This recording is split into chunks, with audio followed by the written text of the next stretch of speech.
तपोवन संस्कृत पाठशाला आयोजित जीवन के लिए कुछ रहस्यपूर्ण बातें। વંદે શ્રી આદિનાથમ।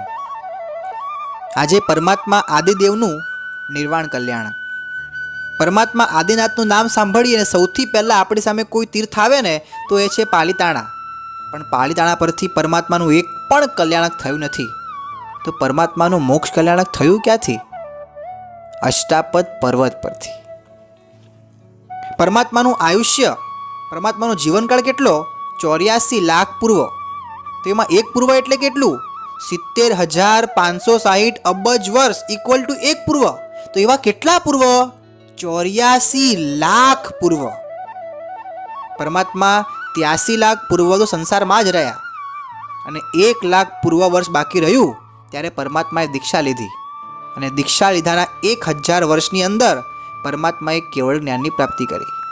હવે પરમાત્માનો નિર્વાણકાળ નજીક હતો ત્યારે પ્રથમ ગણધર શ્રી પુંડરીક સ્વામીજી પ્રભુનો આદેશ લઈને શત્રુંજય તીર્થ પરથી મોક્ષે પધારી ચૂક્યા હતા।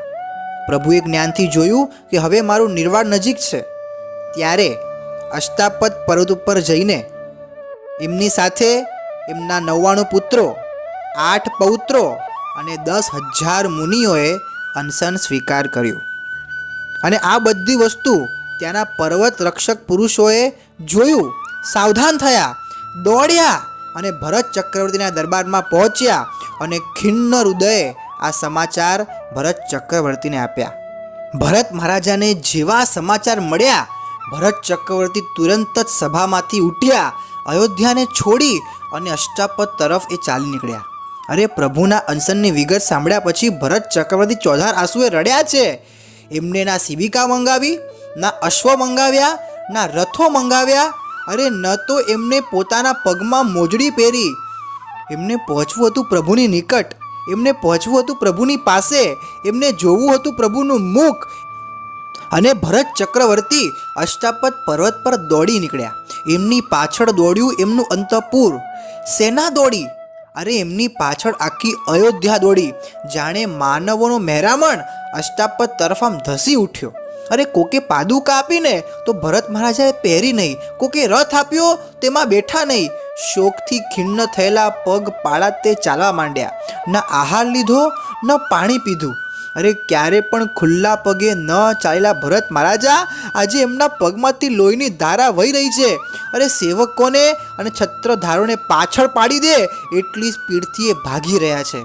છરી પાલનપૂર્વક અષ્ટાપદ પર્વત ઉપર તે પહોંચે છે અને જાતે જ આખો પર્વત ચઢે છે। પ્રભુ જ્યાં પર્યંકાસનમાં અનશન સ્વીકારીને બેઠા છે ત્યાં ભરત ચક્રવર્તી પહોંચે છે અને પ્રભુની આવી અવસ્થા જોઈને ક્ષણભર માટે તો સ્તબ્ધ થઈ જાય છે। આ મારા પ્રભુ, આવી અવસ્થા! અને એ પછી પ્રભુની સેવા અને પરિચર્યા કરવામાં વ્યસ્ત થઈ જાય છે। પ્રભુને અનિમેષ નયને નિહાળવા માંડે છે। આહાર, નિદ્રા બધું છોડીને માત્ર ને માત્ર પરમાત્માની પાસે બેસીને પરમાત્મા સાથે સમય નિર્ગમન કરે છે। અરે આ બાજુ 64 ઇન્દ્રોના સિંહાસન પણ ચલાયમાન થાય છે।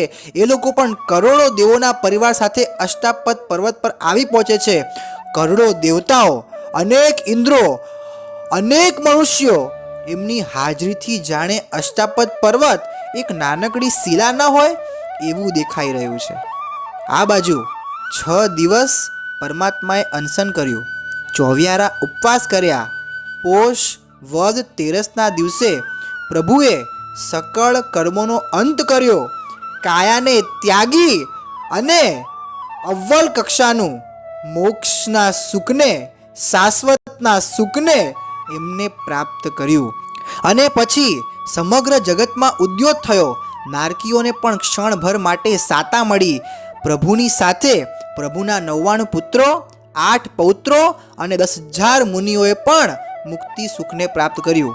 આ દિવસે પરમાત્માને એક જ પ્રાર્થના કરીએ, પરમાત્મા જેમ અવસર પૂર્ણિમા ધર્મની આદિ કરી એમ અમારા હૃદયમાં પણ આપ ધર્મની આદિ કરો અને જેમ આપે અષ્ટાપદ પર્વત પર મોક્ષની પ્રાપ્તિ કરી એ જ પ્રમાણે અમે પણ વહેલામાં વહેલી તકે મુક્તિ સુખને પ્રાપ્ત કરીએ।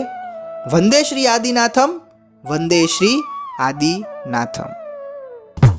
લાગી લગનવા છોડી ના છૂટે, लागी लगनवा छोड़ी न छूटे ऋषभ जिनंद दयाड़ रे मोहे लागी लगनवा ऋषभ जिनंद दयाड़ हो मोहे लागी लगनवा।